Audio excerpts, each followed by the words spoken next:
तुम्ही कधी लक्ष दिलंय का? ज्योतिबाच्या डोंगरावर अनवाणी पायाने चढताना लोकांच्या चेहऱ्यावर थकवा नसतो.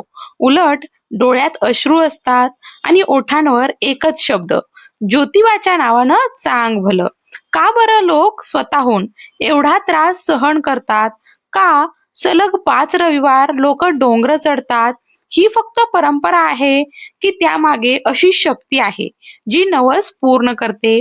आज आपण जाणून घेणार आहोत ज्योतिबाच्या खेट्यामागचं रहस्य, त्यामागची दैवी कथा आणि भक्तांना मिळणारी अदृश्य शक्ती.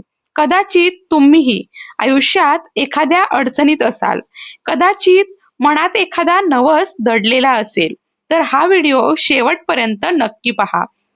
कारण शेवटी मी तुम्हाला सांगणार आहे, खेटे घालताना मनात कोणती भावना असली तर ज्योतिबाची कृपा लवकर मिळते.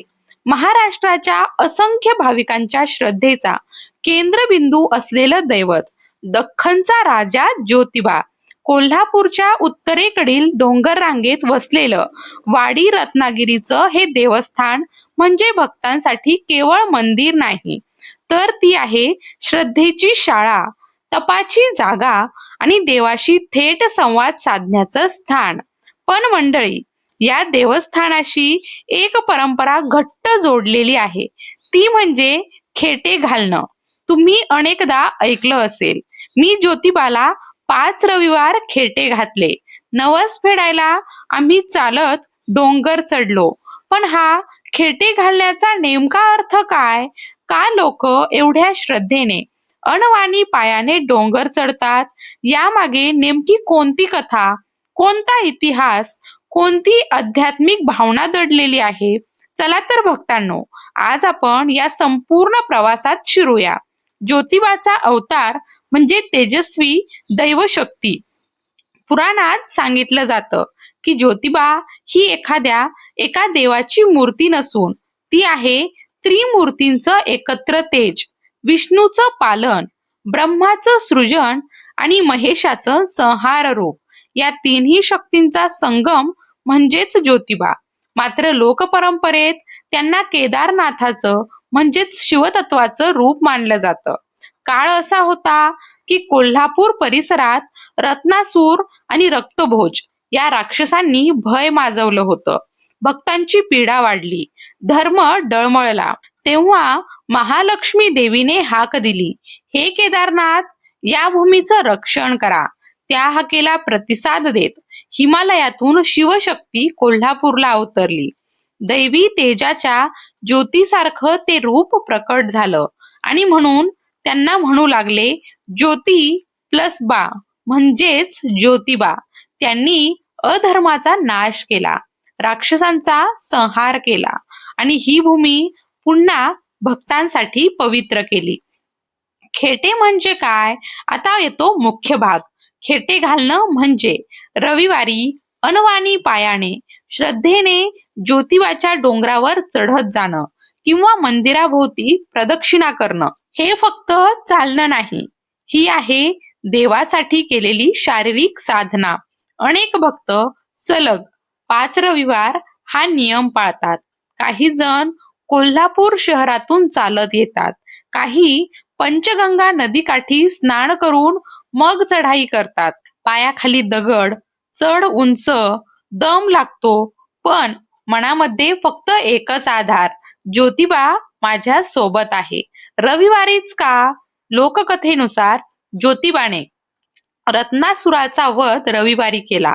तो दिवस विजयाचा, धर्मरक्षणाचा, दैवी तेजाचा दिवस ठरला. म्हणूनच रविवार हा ज्योतिबाचा वार मानला जातो. त्या दिवशी खेटे घालणं म्हणजे त्या विजयाची आठवण आणि देवाला कृतज्ञतेचा नमस्कार. नवस आणि श्रद्धा. भक्तांनो, संकटात असताना माणूस देवाकडे धाव घेतो.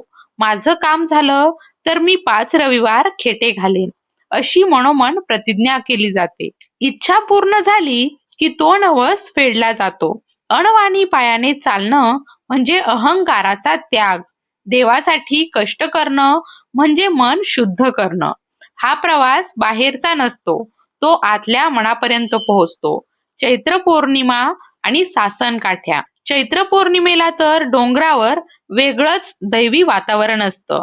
सासन काठ्या, ढोल ताशे, गुलालाची उधळण, लाखो भाविकांची उपस्थिती. तो केवळ उत्सव नसतो, तो असतो श्रद्धेचा महासागर. यमाई देवीचं महत्व. ज्योतिबाचं दर्शन यमाई देवीशिवाय अपूर्ण मानलं जातं. कारण ही शक्तीची जोडी आहे. भक्त दोन्ही ठिकाणी जाऊन नमस्कार करतात. 12 ज्योतिर्लिंगाचा स्पर्श. लोकपरंपरेनुसार या डोंगर परिसरात केदारनाथ शक्तीचं वास्तव्य आहे. ज्यांना हिमालयात जाता येत नाही त्यांनी येथे भक्ती केली तरी पुण्य मिळतं, अशी देखील श्रद्धा आहे. गुलाल विजयाचं प्रतीक. ज्योतिबाच्या दारात गुलाल उधळला जातो. तो रंग नसतो, तो भक्तीचा उत्साह असतो. विजयाचं, ऊर्जा, सकारात्मकतेचं प्रतीक असतो. आधुनिक दृष्टिकोन. निसर्गाच्या सानिध्यात चालणं, पहाटेची हवा, मानसिक शांती. हा प्रवास शरीर आणि मन दोन्ही शुद्ध करतो. आध्यात्मिक अर्थ. खेटे घालणं म्हणजे देवाकडे चालत जाणं नाही, तर स्वतःच्या अंतर्मनात देवाला भेटणं आहे. डोंगर उंच असतो, पण श्रद्धा त्यापेक्षाही उंच असते. भक्तांनो, जर आयुष्यात कधी वाट हरवली, मन थकलं, मार्ग दिसेनासा झाला, तर एकदा ज्योतिबाच्या डोंगरावर जा. अणवाणी पायाने, नम्र मनाने. कदाचित प्रश्न सुटणार नाहीत, पण उत्तरं शोधायची शक्ती नक्की मिळेल. ज्योतिबाच्या नावानं चांग भलं. व्हिडिओ जर तुम्हाला आवडला असेल तर लाईक करा, शेअर करा आणि भक्तीचा संदेश हा इतरांपर्यंत नक्की पोहोचवा. पुन्हा भेटूया.